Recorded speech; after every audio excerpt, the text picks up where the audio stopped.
ಪಡುಮಾರ್ನಾಡು ಪಂಚಾಯತ್ ವ್ಯಾಪ್ತಿಯ ಅಚ್ಚರಕಟ್ಟೆ ಸರ್ಕಾರಿ ಶಾಲೆಯ ಆವರಣಗೋಡೆ ನಿರ್ಮಾಣಕ್ಕೆ ಪಂಚಾಯತ್ ಸದಸ್ಯರೊಬ್ಬರು ಅಡ್ಡಿಪಡಿಸಿರುವುದು, ಸ್ಮಶಾನಕ್ಕೆ ಜಾಗ ಮಂಜೂರಾಗದೆ ಕಾಮಗಾರಿಯನ್ನ ಪೂರ್ಣಗೊಳಿಸದಿರುವುದರ ವಿರುದ್ಧ ಪಡುಮಾರ್ನಾಡು ಗ್ರಾಮಸಭೆಯಲ್ಲಿ ಗ್ರಾಮಸ್ಥರು ಆಕ್ರೋಶವನ್ನ ವ್ಯಕ್ತಪಡಿಸಿದ್ದಾರೆ. ಅಚ್ಚರಕಟ್ಟೆ ಶಾಲೆಯಲ್ಲಿ ಕಟ್ಟಲಾಗುತ್ತಿದ್ದ ಆವರಣಗೋಡೆಯ ನಿರ್ಮಾಣಕ್ಕೆ ಸದಸ್ಯರೊಬ್ಬರು ಜಾಗದ ಕೊರತೆಯನ್ನ ತೋರಿಸಿ ಕಾಮಗಾರಿಯನ್ನ ಸ್ಥಗಿತಗೊಳಿಸಿರುವುದಕ್ಕೆ ಗ್ರಾಮಸ್ಥರು ಆಕ್ರೋಶ ವ್ಯಕ್ತಪಡಿಸಿದರು.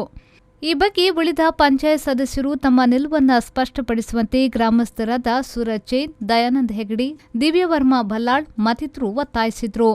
ಅಚ್ಚರಕಟ್ಟೆ ಶಾಲೆಯಲ್ಲಿ 2 ಎಕರೆಗೂ ಹೆಚ್ಚಿನ ಜಾಗ ಇರುವುದಾಗಿ ಪಹಣಿ ಪತ್ರದಲ್ಲಿ ನಮೂದಿಸಲಾಗಿದ್ದರೂ ಸದಸ್ಯ ಮೊಹಮ್ಮದ್ ಅಸ್ಲಾಂರವರು ಕೇವಲ 70 ಸೆಂಟ್ಸ್ ಜಾಗ ಇರುವುದಾಗಿ ಆರೋಪಿಸಿ ಉಳಿದ ಸರ್ಕಾರಿ ಜಾಗದಲ್ಲಿ ಆವರಣಗೋಡೆ ನಿರ್ಮಿಸಲಾಗುತ್ತಿದೆ ಎಂಬ ಕಾರಣವೊಡ್ಡಿ ದೂರು ದಾಖಲಿಸಿದ್ದಾರೆ.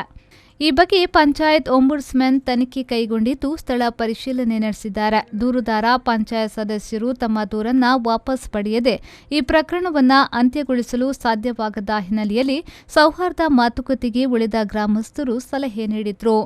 ವಾರ್ಡ್ 2ರಲ್ಲಿ ರೂಪುಗೊಂಡಿರುವ ಸ್ಮಶಾನಕ್ಕೆ ಅಧಿಕೃತವಾಗಿ ಜಾಗ ಮಂಜೂರಾತಿಯಾಗದಿದ್ದರೂ ಪಂಚಾಯತ್ನಿಂದ 50 ಲಕ್ಷ ರೂಪಾಯಿ ಮಂಜೂರುಗೊಳಿಸಿ ಕಾಮಗಾರಿ ನಡೆಸಿರುವುದರ ನೈತಿಕತೆಯನ್ನ ಗ್ರಾಮಸ್ಥರಾದ ದಯಾನಂದ ಹೆಗಡೆ ಮತ್ತಿತರರು ದಿವ್ಯವರ್ಮ ಬಲ್ಲಾಳರನ್ನ ಪ್ರಶ್ನಿಸಿದ್ರು. ಸದಸ್ಯ ರಮೇಶ್ ಶೆಟ್ಟಿ, ಗ್ರಾಮಸ್ಥರ ಸ್ಮಶಾನ ಅತಿ ಅಗತ್ಯ ಇರುವುದರಿಂದ ಪಂಚಾಯತ್ ಸಾರ್ವಜನಿಕ ಹಿತಾಸಕ್ತಿಯಡಿ ಕಾಮಗಾರಿ ನಿರ್ವಹಿಸಿದ್ದು ಬಳಕೆಯಾಗುತ್ತಿದೆ ಎಂದು ಹೇಳಿದ್ರು. ಬೆಳಕು ಯೋಜನೆಯಡಿ ಪಡುಮಾರ್ನಾಡು ಪಂಚಾಯತ್ ನೀಡಿದ ಅರ್ಹ ಫಲಾನುಭವಿಗಳ ಪಟ್ಟಿಯನ್ನ ಸಂಪೂರ್ಣವಾಗಿ ಪರಿಗಣಿಸಿದ ಮೆಸ್ಕಾಂ ಎಸ್ಒ ಅವರ ಕಾರ್ಯವೈಖರಿಗೆ ಗ್ರಾಮಸ್ಥರು ಆಕ್ರೋಶ ವ್ಯಕ್ತಪಡಿಸಿದ್ರು.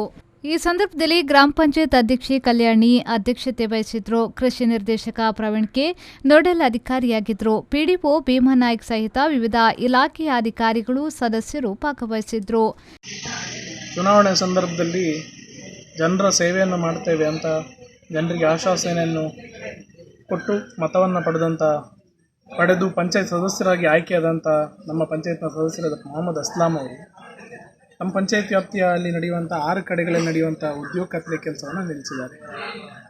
ವಿಶೇಷವಾಗಿ ನಾನು ಬೇರೆಯ ವಿಷಯಗಳ ಬಗ್ಗೆ ಉಳಿದ 5 ಕಡೆ ಪ್ರಸ್ತಾಪ ಮಾಡಲಿಕ್ಕೆ ಹೋಗಿಲ್ಲ. ವಿಶೇಷವಾಗಿ ಪಡುಮಾರ್ನಾಡು ಗ್ರಾಮದ ಅಚ್ಚರಕಟ್ಟದಲ್ಲಿರುವಂಥ ಸರ್ಕಾರಿ ಶಾಲೆಯ ಕಾಂಪೌಂಡ್ನ ನಿಲ್ಲಿಸಿರುವ ಬಗ್ಗೆ ನಮ್ಮೆಲ್ಲರಿಗೂ ಬೇಸರವನ್ನು ತರಿಸಿದೆ.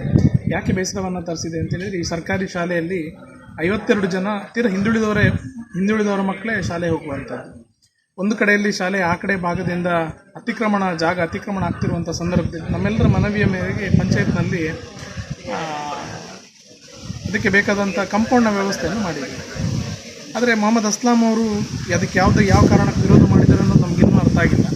ಆ ಕಾಮಗಾರಿಯನ್ನು ಅದು ಸೇರಿದಂತೆ ಒಟ್ಟು 6 ಕಾಮಗಾರಿಯನ್ನು ನಿಲ್ಲಿಸಿರ್ತಾರೆ. ಪ್ರೇಮಶ್ರೀ, ವಿ4 ನ್ಯೂಸ್, ಮೂಡುಬಿದಿರೆ.